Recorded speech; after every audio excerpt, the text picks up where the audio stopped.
What's up, y'all? I'm Daniel, and this is JND Studios' prototype show and tell of third-scale hyper-real movie statue, Harley Quinn of Suicide Squad.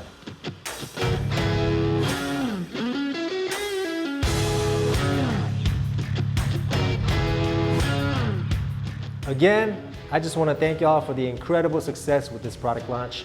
I mean, our website was down for a while there during PO, and we were just trying to figure out how to remedy this kind of a problem. It turns out that the cause is that hundreds of people were trying to make online payments at the same time. And there's not a standard protocol to handle such an event, unless you're like Apple, and you have all the system in place. Anyway, we're just gonna have to keep looking for ways to make things, make it a better experience for our collectors. So our apologies to all of y'all who had to face this issue. Harley Quinn is a long story for us, but to make it short, we had been working on her since the end of last year. But then license issues came up and the launch was pushed back, and then they wouldn't give us North America. That was heartbreaking. But there was nothing we could do. Another company had the IP for her in the same scale in North America already, and they just wouldn't give us US and Canada. Believe me, we tried.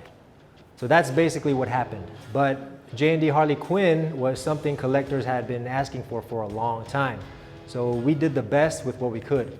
Now, what we wanted to achieve in this project was to break the mold. As mentioned in the JND Presents video, we wanted to show the pinnacle of our abilities at this point, how far we can push the boundaries to reach hyperrealism. Let me try to explain this in detail. So the concept and the facial expression. As you may know, facial expressions of movie characters do not widely vary because collectors consider likeness to be the most important factor, and a straight face is the safest way to achieve relative likeness. But we've always tried to be as expressive as possible while keeping the likeness quality intact. For Arthur Fleck, we looked to express loneliness. For Wonder Woman, it was confidence. The Joker was madness. And again, for Harley Quinn, So Young designed her to be very expressive of her emotion that represents her character well. But this time, we also had an opportunity to push our technical skills that help accentuate the hyperrealism and enhance the likeness of Margot Robbie's Harley Quinn while being expressive.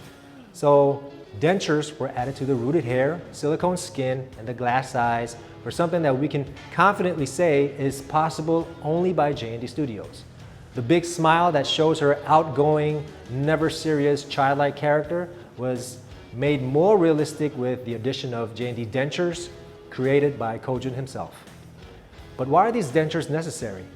When the teeth are part of the face and of the same material, yes, we can make it look good with careful painting to differentiate the teeth from the lips.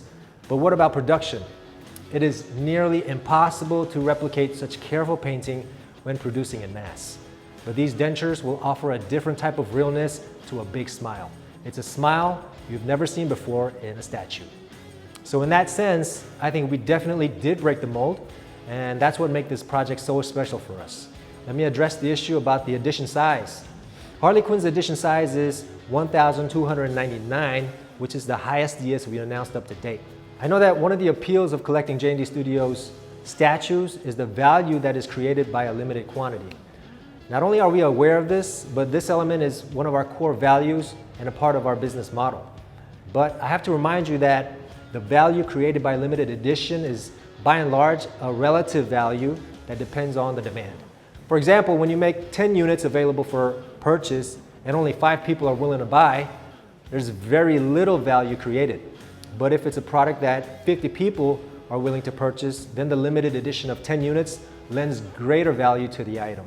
And Harley Quinn's demand was that much greater. So 1,299 units was still very limited in relative terms. Next, I have to mention the stockings.